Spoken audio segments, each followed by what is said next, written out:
사라가 드디어 세상을 떠났는데 127세였습니다. 남편보다 10살이 적었는데 남편보다 38년 먼저 세상을 떠난 겁니다.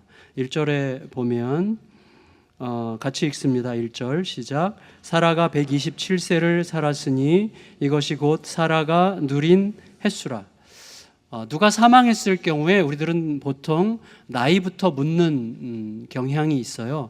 왜냐하면 그가 몇 살에 세상을 떠났느냐가 사실은 굉장히 많은 것을 말해주기 때문에 나이에 관심을 갖게 마련인데, 그래서인지 그 유대 랍비들이 성경을 해석한 성경 주석이 미드라쉬라는 건데, 거기에 사라의 죽음에 대해서 이렇게 해석을 했다고 해요. 그러니까 100은 장수고 20은 아름다움이고 7은 흠없음이다, 이렇게 이제 해석을 해서 127세에 죽었다는 것은 오래 아름답게 흠없게 죽은 것을 이제 말한다는 식으로 이제 그렇게 해석을 했어요.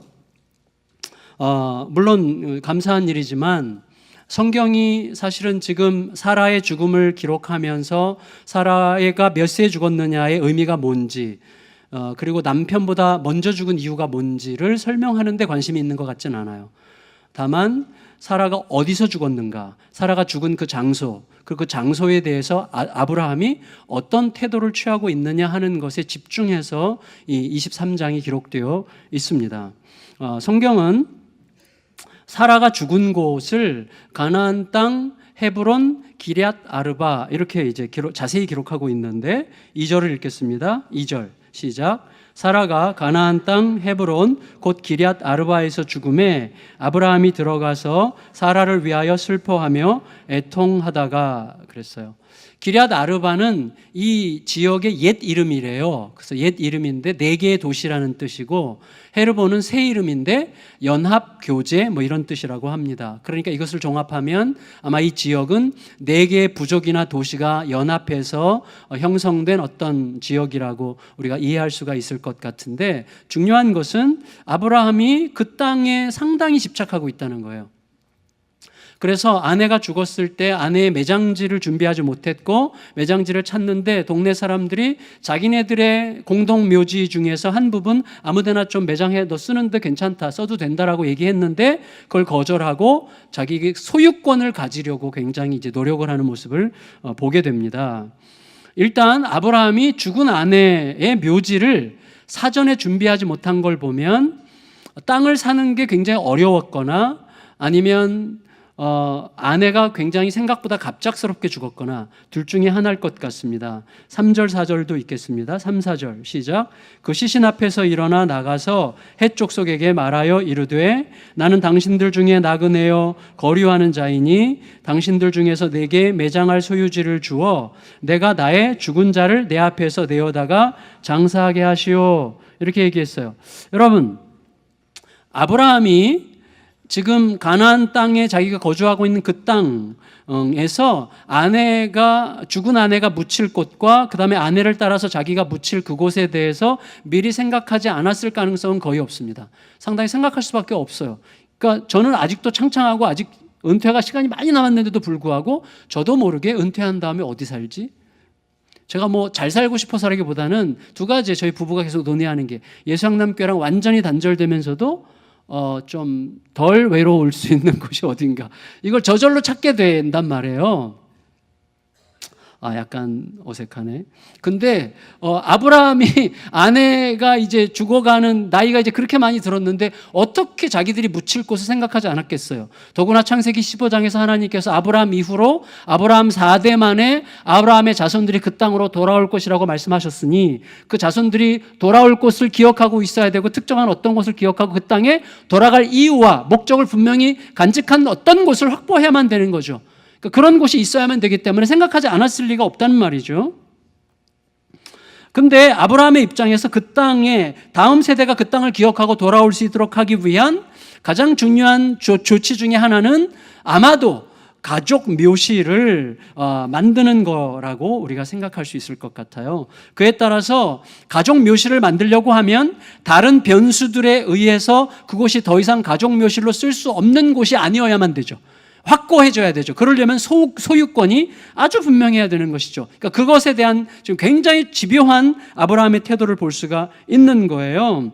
그래서 아브라함이 아까 우리가 읽은 4절에서 매장할 소유지를 내게 주어서 우리 아내를 매장할 수 있게 해달라고 말할 때 그 매장할 소유지라는 말은 본래 직역하면 무덤의 소유권이라는 뜻이에요. 소유권. 그래서 아브라함이 지금 소유권에 굉장히 지금 마음을 쓰고 있는 것입니다. 근데 아브라함이 먼저 그 얘기를 할 때 자기가 어떻게 해서 이 지역에서 아내를 매장할 그 땅을 소유하지 못했는지에 대한 이유를 그렇게 설명한 셈이에요. 4절을 아까 읽었지만 다시 보면 나는 당신들 중에 나그네어 거류하는 자이니 바로 이거죠. 절 보세요. 고대 사회에서 토지는 지금 우리처럼 손쉽게 돈 주고 사고 팔고 할 수 있는 그런 대상이 아니었습니다. 지금도 원래는 그렇게 하면 안 되는 거거든요. 근데 이제 사회가 그렇게 된 건데 고대 사회에서 토지는 우리가 생각하는 개념과 상당히 달랐던 게 분명해요. 기본적으로 그들에게서 대지는 뭐예요? 내가 지금 거기서 나왔죠. 성경도 우리가 땅에서 나왔잖아요. 내가 나온 그곳, 내가 터를 잡고 있는 그곳이 내 존재의 소위 그 헬라어에서 유명한 단어가 아르케인데 기원이에요. 내 존재 기원. 내가 거기서부터 말미암은 것이죠. 그래서 나와 결합되어 있는 곳이에요. 그러니까 땅이라는 건 굉장히 독특해요. 모든 종류의 것들은 대체가 가능하죠. 이것도 대체가 가능하고 컵도 대체가 가능하고 이 마이크도 다른 거로 대체가 가능하고 저도 대체가 가능해요. 저보다 훨씬 훌륭한 목사님이 이 자리에 오실 수 있는 거예요. 다 대체가 가능해요. 근데 땅은 대체 불가한 영구성을 가진 공간이에요. 땅은 항상 거기에 있는 거죠. 그건 대체가 불가해요. 그 땅을 누가 다른 땅으로 대체할 수 없는, 그 땅은 그냥 영원히 거기에 있는 거거든요. 그런데 그렇기 때문에 고대 사람들은요, 그 의식을 가지고 땅을 함부로 절대 매매하지 않았다는 거예요. 특별히 경작지 같은 경우는 삶의 터전이고 생명이죠. 경작지에서 생명의 소산이 나오잖아요. 그러니까 경작지는 생명의 연장이었기 때문에 어쩔 수 없이 팔더라도 친족들 외에는 팔지 않았다는 거예요. 외지인에게는 특별히 팔을 수가 없는 거죠. 따라서 매매한다면 진심으로 자기들의 가족으로 받아들인 사람에게만 매매할 수 있는 거죠. 고대 전문학자들이 다 그렇게 얘기해요.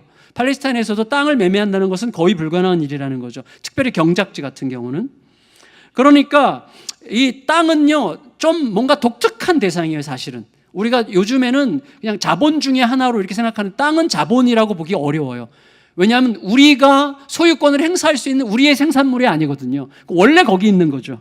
따라서 일단 세상의 모든 경제적인 문제들의 근원은 땅 문제로부터 시작이 되죠. 땅을 잃게 되면 거기서부터 모든 어두운 문제들이 시작이 되죠. 우리나라도 이 땅을, 이 나라 땅덩어리 전체를 통째로 빼앗길 뻔한 적이 있는 백성이기 때문에 예민할 수밖에 없거든요. 따라서 이 토지에 관한 고대인들의 의식이 굉장히 중요하다고 생각합니다. 여러분, 지금까지 나온 경제학 관련 서적 중에서 가장 많이 대표적으로 팔린 한두 권을 꼽는다면 그 중에 하나가 1879년도에 헨리 조지라는 분이 쓴 그 진보와 빈곤이라는 책이라고 해요. 진보와 빈곤. 저도 옛날에 이제 그분 책을 좀 본 적이 있는데 이분이 그 당시 19세기죠. 19세기 중후반인데 그분이 볼 때 세상이 그때 가장 급격하게 변화될 때잖아요. 이제 막 산업 사회로 막 들어가려고 하는. 근데 세상이 끝없이 진보함에도 불구하고 빈곤층은 계속 확장되는 거예요. 그러니까 진보와 빈곤이에요. 그래서 진보가 계속되는데 빈곤도 계속돼요. 계속될 뿐만 아니라 더 많아져요. 더 많은 사람, 다시 말하면 부의 불균형이 계속 이루어지는 것이죠. 그래서 그 현상, 이런 현상의 근본에 뭐가 있는가? 탐욕이 있죠, 당연히. 탐욕을 살펴보다 보니까 탐욕의 근간에 토지 문제가 있는 것을 발견한 거예요, 이분이. 특별히 생산 활동에 특별히 기여한 바가 없는 토지 소유자가 지가 상승에 의한 불로소득을 독점하는 데서 생기는 경제적인 불균형과 부정의가 모든 문제의 뿌리에 있다는 것을 이분이 발견했어요. 물론 이분 헨리 조지는 사유재산 제도를 인정했어요.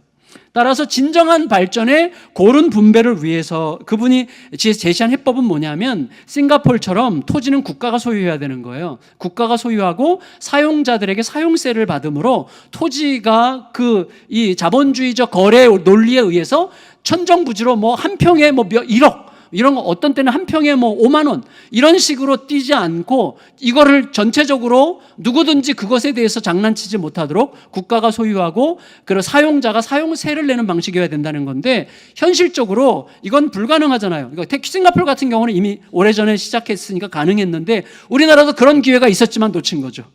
우리나라도 토지에 대해서 그런 기회가 있었잖아요, 과거에. 그런데 그렇지 못한 경우에는 그럼 어떻게 해야 되느냐? 매년 토지의 임대 가치를 계산해서 토지 보유세를 정부가 환수하고 토지를 보유한 것에 대한 보유세를 정부가 가져가고 대신에 그 금액만큼 다른 조세에서 면제해 주므로 토지 소유한 자가 토지 소유에 대해서 국가가 안정성을 책임지도록 하는 방식으로 가야 그 토지를 소유한 자도 큰 손해를 보지 않으면서도 토지에 대한 안정성을 국가적으로 확보할 수 있다고 이제 생각한 거예요. 이걸 이제 지대 조세제도다, 조세제도, 지대 조세제도다 이렇게 부른다고 해요. 근데 이 제도의 기본 정신이 참 중요해요. 뭐냐면 사람이 생산한 것은 생산자의 사유물이죠.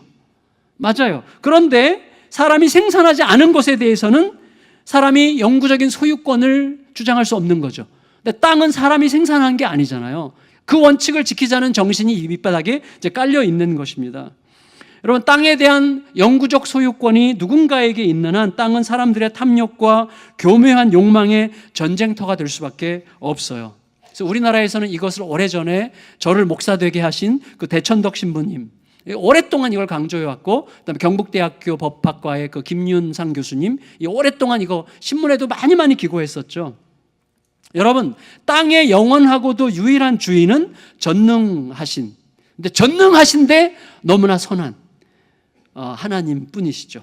따라서 땅은요, 하나님이 다스리실 때만 평안을 누려요. 그분이 진짜 참된 주인이시기 때문에.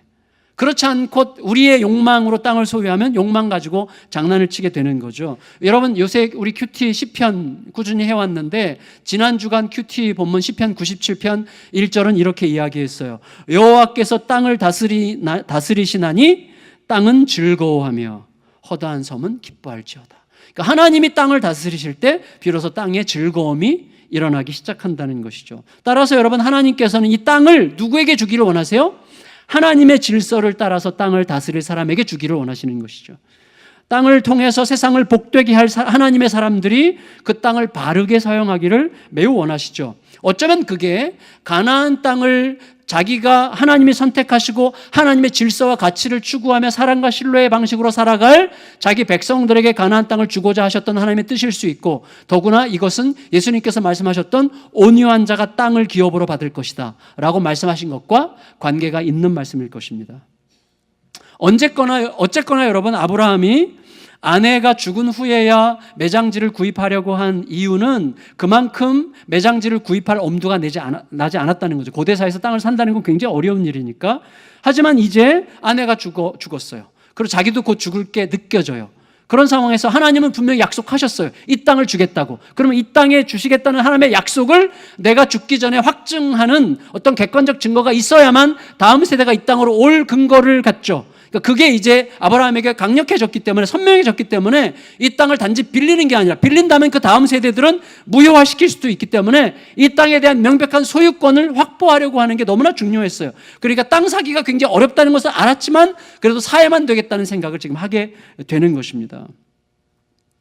그래서 이제 헷족속, 이제 아브라함을 둘러싸고 있는 그 땅의 주인이 헷족속인데 그들도 그 땅의 원주인은 아니죠. 언제부턴가 살기 시작한 사람들인데 헷족속에게 부탁해요. 내 아내가 죽었으니 내 아내의 매장지를 나에게 좀 달라고 요청을 합니다. 그때 헷족속이 이제 아브라함의 이야기를 듣고 자기들의 공동묘지 중에서 어느 곳이든지 마음껏 써라. 우리는 그걸 좋다. 마음껏 써라. 이렇게 얘기했어요. 근데 그거는 마음껏 쓰라고 했지만 언제든지 취소될 수 있는 거죠. 그 다음 세대에 가서는. 그래서 아브라함이 기뻤지만 일단 긍정적이지만 만족할 수 없었던 거죠. 5절 6절 읽겠습니다. 5절 6절 시작. 헷족속이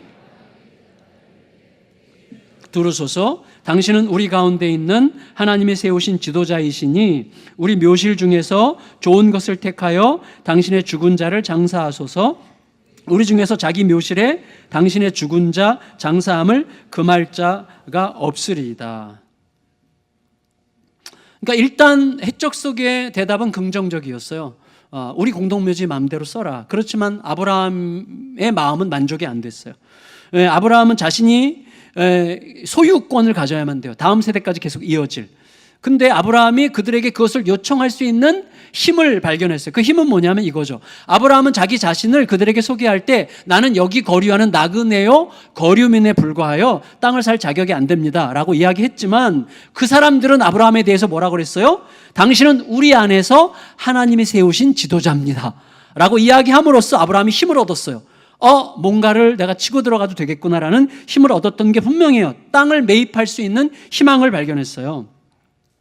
그래서 아브라함을 자기들의 가족으로 받고자 하는 그들의 마음이 느껴졌어요. 따라서 그들이 사용권을 주겠다, 사용권을 줄 수 있다라고 말함으로써 간접적으로 땅을 매매하는 것에 대해서는 일단 선방한 셈이죠, 그 사람들이. 그렇지만 그 상황을 뚫고 들어가서 아브라함은 자신이 원하는 소유권을 요청하기로 이제 결정한 거죠. 7절, 8절, 9절 읽겠습니다. 7절, 8절, 9절 시작. 아브라함이 일어나 그 땅 주민 헷 족속을 향하여 몸을 굽히고 그들에게 말하여 이르되 나로 나의 죽은 자를 내 앞에서 내어다가 장사하게 하는 일이 당신들의 뜻일진데 내 말을 듣고 나를 위하여 소할의 아들 에브론에게 구하여 그가 밭머리에 있는 그의 막벨라 굴을 내게 주도록 하되 대가를 받고 그 굴을 내게 주어 당신들 중에서 매장할 소유지가 되게 하기를 원하노라 하매 대가를 받으라 이렇게 얘기합니다. 그냥 얻지 않겠다. 대가를 주겠다 이렇게 얘기하죠. 여러분, 아브라함은요 이렇게 아브라함이 구체적으로 어떤 땅을 지명하는 걸 보면 이전부터 그 땅을 구입하기를 원했던 게 분명해요. 그런데 그 땅을 살 엄두를 못 냈어요. 그 문화 때문에. 그런데 이제 아브라함이 굉장히 지혜롭게 접근을 해요. 뭐냐면 고대 사회에서는요 어떤 땅이 나의 소유이기도 하지만 그 마을 전체의 소유권이 느껴지게 하는 땅이에요. 무슨 말인가 하면 우리 마을의 우리 마을에 사는 누군가의 땅을 누군가가 외지인에게 팔면 그건 그 마을 사람들의 불명예였어요. 그 마을 안에서는 서로 매매해도 이렇게 또 매매도 쉽게 안 하죠. 왜냐하면 그 가정의 특권이니까. 이 대표적인 사례가 뭐예요? 탕자의 비유잖아요. 전에 제가 누가복음 15장 설교할 때 말씀드렸던 기억이 나는데 그 당시에 아버지의 재산의 대부분은 부동산이에요. 근데 아버지로부터 받은 부동산을 매매하려면 동네 사람들은 안 삽니다. 그 가정의 불명예니까. 그러니까 어떻게 해요? 급하게 외지인에게 팔아야 되는 거예요. 외지인에게 급하게 부동산을 팔려면 헐값에 팔을 수밖에 없죠. 헐값에 외지인에게 팔았을 수밖에 없는 상황이란 말이죠. 그거는 그 마을 전체의 수치예요. 그래서 이 아들이 돌아오면 마을 사람들이 돌로 쳐서 죽일 가능성이 있는 제도가 그 당시에 있었다는 거예요. 그것 때문에 아버지가 달려나간 거죠. 돌이 날아오지 못하도록 아버지가 달려나가서 아들을 끌어안은 거죠. 근데 사실은 그런 문화, 그것보다 훨씬 더 오래전인 고대 사회에는 더 있는 거죠. 근데 아브라함은 그걸 알아요. 그러니까 어떻게 하는가 하면 땅 주인이 누군지를 아는데 땅 주인과 먼저 직거래를 시도하지 않아요. 먼저 마을 성안을 드나드는 모든 주민들 앞에서 공적으로 대화하고 내가 누구누구의 땅을 사기를 원한다는 말을 모든 사람에게 듣도록 함으로써 이 땅 거래 문제가 그 마을 전체의 공동체적 주제가 되도록 그렇게 하고 있어요. 여러분 여기 보세요. 7절, 8절, 9절 아까 우리가 읽었죠. 7절, 8절, 9절. 마침 그 자리에 땅 주인이었던 에브론이 있었어요. 그런데 땅 주인뿐만 아니라 이 거래를 흥미진진하게 구경하는 성문으로 들어온 모든 자들이 마치 증인처럼 둘러서 있었어요.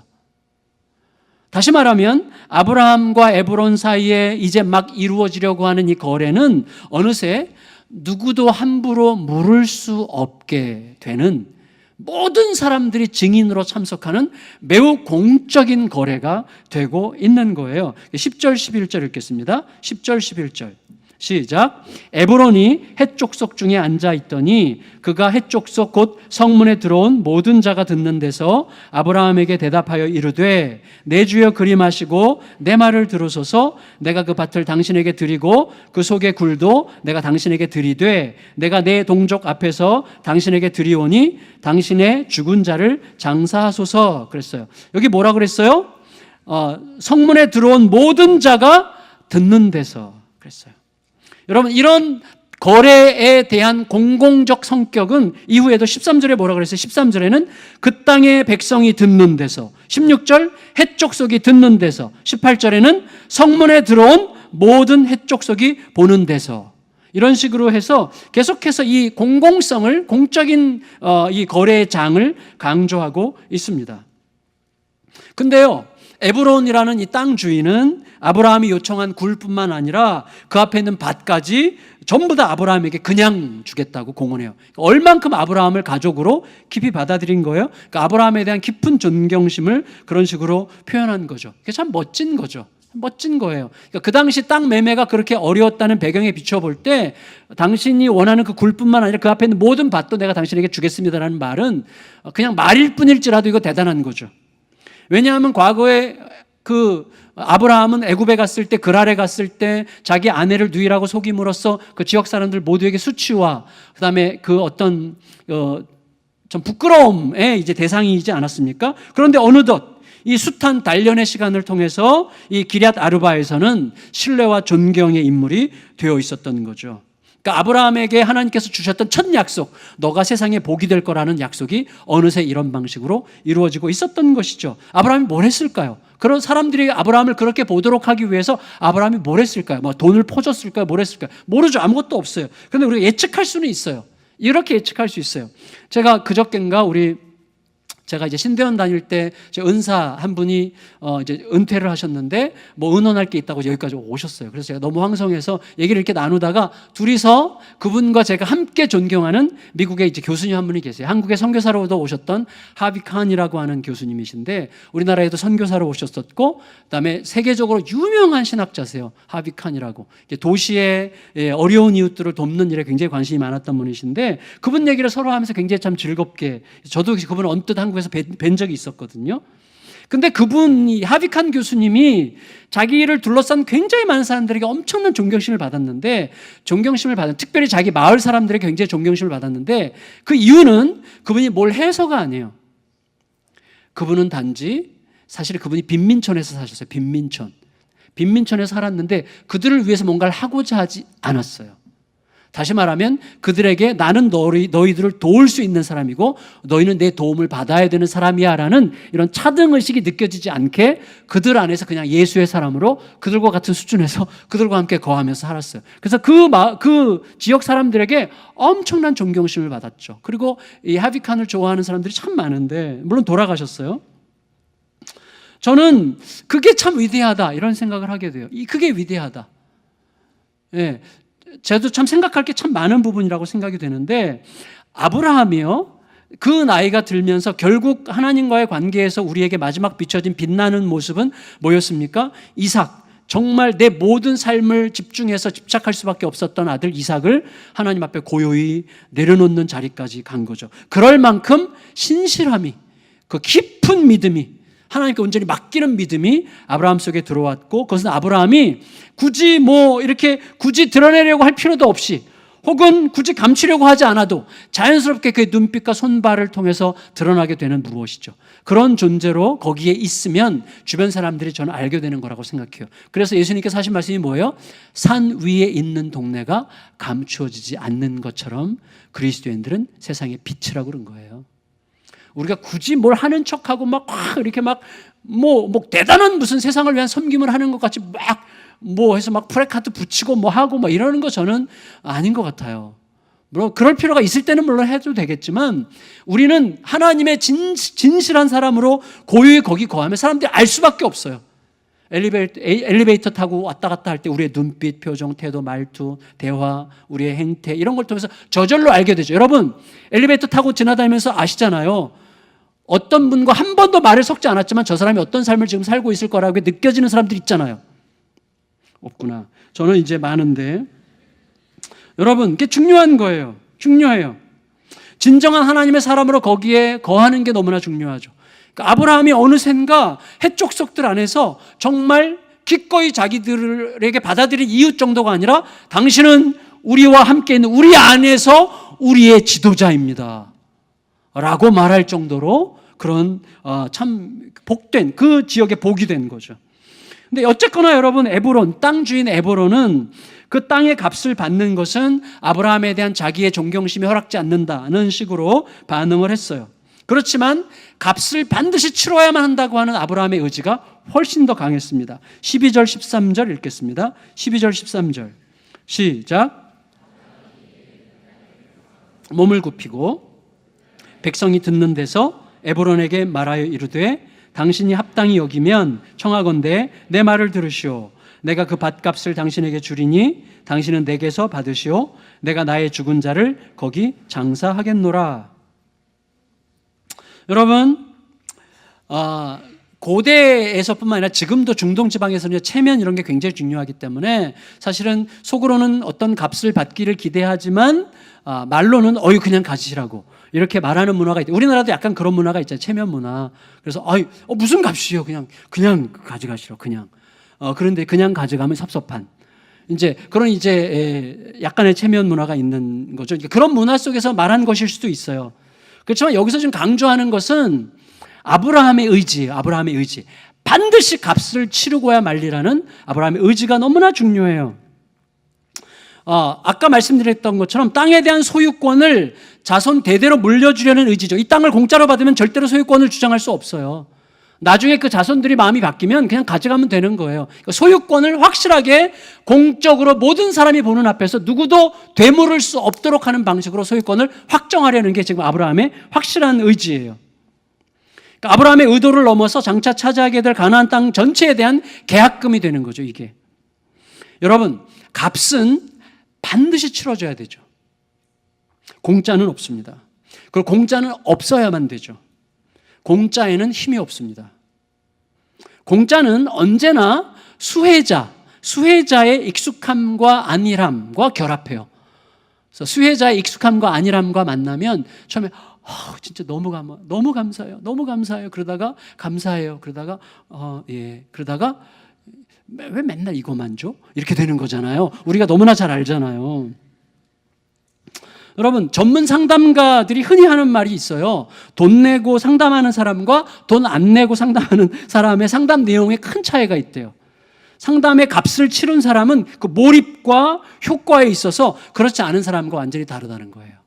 그러니까 목회 현장은 좀 다르겠지만. 근데 여러분, 우리는 하나님의 은혜를 받았어요. 하나님의 은혜를. 하지만 거저 받았다라고 하는 인식을 지나치게 단순화시키는 건 항상 위험합니다.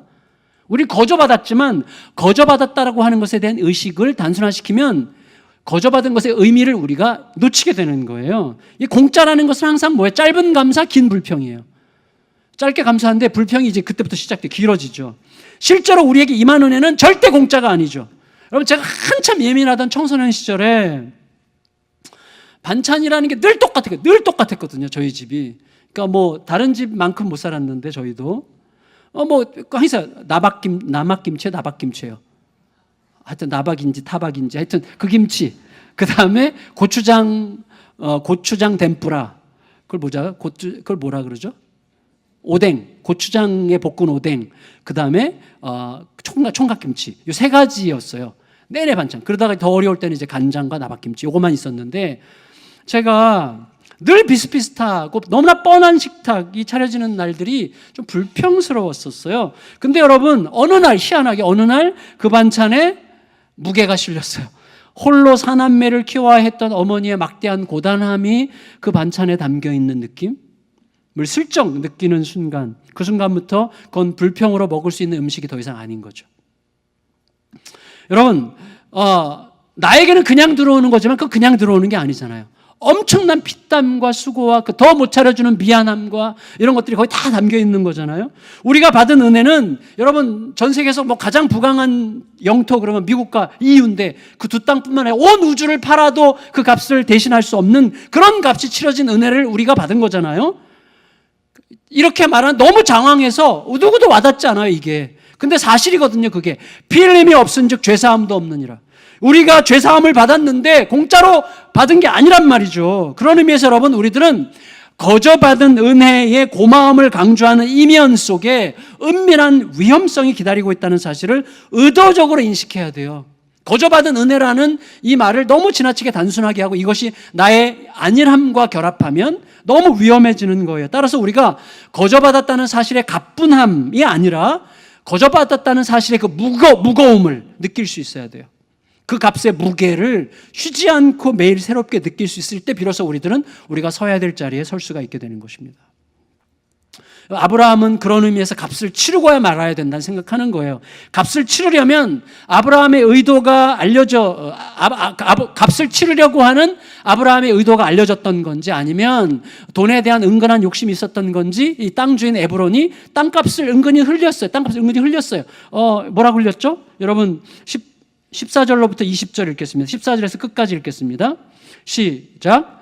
에브론이 아브라함에게 대답하여 이르되 내 주여 내 말을 들으소서 땅값은 은 400세겔이나 그것이 나와 당신 사이에 무슨 문제가 되리이까. 당신의 죽은 자를 장사하소서. 아브라함이 에브론의 말을 따라 에브론이 헷 족속이 듣는 데서 말한 대로 상인에 통용하는 은 400세겔 달아 에브론에게 주었더니 마므레아 막벨라에 있는 에브론의 밭 곧 그 밭과 거기에 속한 굴과 그 밭과 그 주위에 둘린 모든 나무가 성문에 들어온 모든 헷족속이 보는 데서 아브라함의 소유로 확정된지라.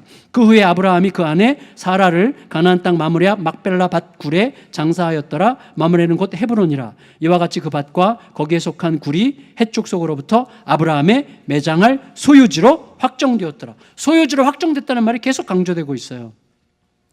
여러분, 자 생각해 보세요. 은 400세겔 이걸 어떻게 계산할 수 있는가 하면 이때로부터 1000년 후인 다윗이 하나님께 제사 드리기 위해서 제단을 쌓기 위해서 아라우나의 타작마당을 구입했어요. 적지 않은 땅인데 그 땅을 구입할 때 든 돈이 은 50세겔이었어요. 그리고 그 이후로 얼마 안 됐을 때 남북으로 갈라졌을 때 북이스라엘의 아합 왕조 오므리죠. 아합의 아버지가 오므리인데 오므리가 사마리아 이 성읍 도시죠. 북이스라엘의 수도를 건설하기 위해서 땅을 매입했는데 그 땅 매입 대금이 은 6000세겔이었어요. 그러니까 1000년 전 이 막벨라 굴과 그 앞에 있는 밭과 나무들 몇 개를 사는 값으로 은 400세겔은 어마어마한 값이죠. 진짜 이거는 완전히 사기죠. 그런데 아브라함은 요만큼도 흥정하지 않고 그 값을 다 치렀어요. 아브라함에게 있어서 이거는 거래가 아니었기 때문이에요. 그건 약속에 대한 확증이었기 때문이죠. 여러분, 우리가 보통 때 정신 차리고 잘 생각하고 계산하면서 살아야 되겠지만 어떤 때는 우리의 삶에서 믿음을 확정하는 어떤 순간에는 굉장히 무모해져야 될 때도 있어요. 엄청난 대가를 그냥 값없이 희생해도 되는 어떤 순간이 있어요. 그때가 인생을 확 바꾸는 거예요. 그때가. 왜냐하면 우리 인생이 언제 바뀌었습니까? 우리를 위해서 가장 값비싼 것을 허비하신 Prodigal God, 탕부 하나님, 우리를 향하여 당신의 그 고귀한 사랑을 허비하시고 낭비하시고 쏟아 부으신 하나님의 사랑의 낭비 덕분에 우리가 이 구원의 은혜를 누리고 있기 때문에 우리가 어느 순간 하나님의 은혜의 자리로 깊이 들어갈 때는요, 이런 이상한 허비가 생기는 순간도 있는 거예요. 아브라함은 계산하지 않았어요. 엄청난 대가를 치렀어요. 그거는 매매가 아니었고 거래가 아니었고 뭐예요? 하나님 약속에 대한 확증이었어요. 이 땅은 하나님 거다. 이 땅을 주시겠다는 하나님의 약속을 믿습니다 라고 하는 확증을 그곳에 심은 거예요. 이게 너무나 중요하죠. 그 땅은 그래서 그 이후에 38년 후에 사라가 지금 묻혔고 38년 후에 아브라함이 묻혔고 그때로부터 100년 후에 그때로부터 그 100여 년 후에 그 아들 이삭과 이삭의 아내 리브가도 거기 묻혔고 그 다음에 그때로부터 80여 년 후에 손주 야곱과 그의 아내 레아도 거기 묻혀요. 한 가문의 묘실이 된 거예요. 바로 그 힘 때문에 애굽의 이스라엘 백성들이 그곳으로 갈 이끌림을 확실하게 받을 수 있었던 거죠. 왜? 그들의 소유의 땅이 거기 확실히 있었기 때문이죠. 이게 너무나 중요한 거죠. 아브라함은 그 의지를 다음 세대에게 물려준 거죠. 여러분, 훗날 여호수아 시대에 이 땅을 분배할 때 가나안 땅으로 이제 애굽에서 나와서 가나안 땅으로 들어가잖아요. 가나안 땅에 들어가서 땅을 지파별로 분류할 때 잘 알아야 될 것은요, 전쟁에서 완전히 승리를 거둔 다음에 안전하게 배분한 게 아니에요. 남북으로 갈라지는 전쟁, 동서로 갈라지는 큰 전쟁에서만 승기를 잡은 상태에서 이제 작은 전쟁들을 많이 치러야 되는 일들이 남아있는 상태에서 땅이 분배가 됐어요. 각 지파가 싸워야 돼요. 근데 이미 요단강 건너기 전에 길르앗 땅이라는 굉장히 비옥한 땅은 갓 지파, 르우벤 지파, 므낫세 지파가 차지해 버렸어요. 그러니까 나머지 9지파가 이 땅을 차지하는데 얼마나 센시티브했겠어요. 얼마나 예민해요. 보다 더 편안하게 쉽게 정복할 수 있는 좋은 땅을 차지하라고 얼마나 애썼겠어요. 맞죠? 여러분 나갈 때 뭐 이렇게 상품 여기서 무슨 판다고 할 때 무슨 추석 상품 팔 때 고르잖아요. 골라 물러 터진 거 없나 뭐 이렇게. 이스라엘 백성들이 땅 분배할 때 어떤 땅을 좀 더 우리가 쉽게 여유 있게 획득할 뿐만 아니라 어떻게 하면 좀 더 좋은 땅을 확보할까 하는 거 얼마나 예민했겠어요. 근데 그때 제일 먼저 1번으로 우린 이 땅 주십시오라고 나선 사람이 갈렙이었어요. 유다 지파 갈렙. 근데 그 땅은 바로 기럇 아르바 바로 이 땅이에요. 근데 그때 이 땅은 어떤 땅이냐면 산지였어요. 산지는 이스라엘이 정복하기 어려운 땅이에요. 산지였는데다가 큰 성읍과 견고한 성들이 꽉 차 있었어요. 그리고 그 성읍의 주인은 가나안의 유명한 거인 족속이었어요. 아낙 자손들이 그 땅을 차지하고 있었어요. 그래서 아낙 자손들의 조상의 이름이 아르바예요. 이 기럇 아르바를 그들이 차지하고 있었어요. 그러니까 그 땅은 누구도 가고 싶지 않은 땅이고 그 땅만 아니면 되는 그런 땅이에요. 근데 제일 먼저 그 땅을 달라고 유다 지파가 나선 거예요. 따라서 그 땅은 믿음의 승리의 상징이 된 거예요. 전쟁으로 이길 수 있는 땅이 아니에요. 믿음으로 이길 수 있는 땅이죠. 미션 임파서블을 솔저 임파서블? 그러니까 완전히 이 정복이 불가능한 미션을 가장 연약한 85세나 되는 갈렙을 선두주자로 해서 유다 지파가 그 땅을 정복한 거죠. 믿음의 땅이 된 거죠. 그래서 예수 그리스도께서 그 땅에서 태어나시기까지 그 땅은 유대 땅으로 불리게 되는 거죠. 여러분, 말씀을 정리하겠습니다. 아브라함이 아내의 죽음 앞에서 굳이 땅을 구입한 이유는 자기뿐만 아니라 자기의 다음 세대를 위한, 무엇보다 하나님의 약속에 부응하기 위한 중대한 행동이었어요. 값을 치르려고 한 거예요. 물론 여러분, 그것은 가나안 땅 전체를 매입하겠다는 의지가 아니라 그 땅에 대한 하나님의 약속을 신뢰한다는 분명한 믿음의 선언이었어요. 그리고 동시에 그 땅의 진정한 소유권자가 하나님이라고 하는 사실을 모든 사람 앞에 확증하는 행동이었습니다. 레위기 25장 23절에 이런 말씀이 있어요. 우리 같이 읽겠습니다. 레위기 25장 23절 시작. 토지는 영원히 팔지 말 것은 토지는 다 내 것임이니라. 너희는 거류민이요 동거하는 자로서 나와 함께 있느니라. 하나님의 말씀이에요. 토지는 하나님의 거예요. 우리는 단지 잠시 머물다 가는 자들이에요. 이 땅에 대한 영구적인 소유권을 주장하려고 할 때마다 문제가 생기는 거죠. 여러분, 이건 제가 말하는 건 정신을 얘기해요. 너무나 중요한 정신이죠. 가나안 땅은 지금 소유하고 있는 헷족속의 것이 아니죠. 헷족속 이전 사람들의 것도 아니죠. 그 이전 사람들의 것도 아니죠. 오직 하나님의 것입니다. 그러니까 아브라함의 행동은 본인의 의도를 넘어서 그 땅의 주인이 하나님이시라는 사실을 확증하는 행동이었고, 결국 하나님은 그 땅을 자기가 주기로 허락하신 백성들에게 주실 것이라는 말씀을 아브라함 속에 넣어주셨고, 그 말씀이 이루어질 것을 아브라함이 그런 식으로 고백하게 하신 것이죠. 결국 믿음으로 행동하는 한 사람의 값 치르기가 다음 세대에게 너무나 많은 것을 결정하게 되는 거예요. 말씀을 마칠게요. 최근에 여러분 기사를 검색하면 예멘에 관한 기사가 많죠. 특히 우리나라는 최근에 예멘에 대해서 관심을 가질 수밖에 없는 그런, 좀 예멘에 대해서 예민해지는 그런 시대인데, 뉴스는 연일 이 예멘, 아라비아 반도, 아라비아 제일 남쪽에 예멘과 오만 이렇게 둘로 나눠져 있잖아요. 이 예멘에서 벌어지는 전쟁과 불행의 그 불행과 고통을 좀 전하고 있어요. 예멘의 인구가 전체 2,800만이라고 하는데 지금 그 중에 전쟁 때문에 먹을 것이 없어요. 각 집마다 나뭇잎 뜯어다가 삶아서 겨우 그 국물 먹고 씹어 먹고 겨우 애들이 다 뼈만 남고 앙상하잖아요. 520만 명이에요. 곧 520만 명이 기아로 죽을 위기에 있어요. 근데 여전히 전쟁 중이죠. 예멘은 우리나라와 똑같이 남북으로 갈라져 있죠. 이념으로 대립해 있었고, 이념 뒤에는 뭐가 있어요? 종파가 있죠. 종파. 수니파와 시아파가 있어요. 계속 전쟁하는 거죠. 누가 죽고. 근데 이 주도권은 뭐 때문이에요? 모하메드의 누가 진짜 후계자냐는 거예요. 모하메드의 진짜 후계자가 누구냐? 이것 가지고 계속 싸우는 거죠. 누구든지 내가 아니어도 돼 라고 하는 갑치르기의 정신 자체가 없는 거죠. 근데 그건 그들뿐만 아니라 우리 모두가 마찬가지예요. 내가 아니어도 돼 라고 하는, 내가 손해와도 괜찮아 라고 하는 이 갑치르는, 자기 희생적 갑치르기가 없으면 다음 세대가 울어요. 여러분, 교회의 모든 분열 안에 뭐가 있어요? 값치르지 않으려고 하는 쌍방 간의 강렬한 대립이 있고, 누군가 값을 치러서 죽으면 그런 불행은 더 이상 오지 않을 수 있어요. 근데 누군가가 값치르기를 하지 않으므로 그 다음 세대가 울어야 되는 거예요.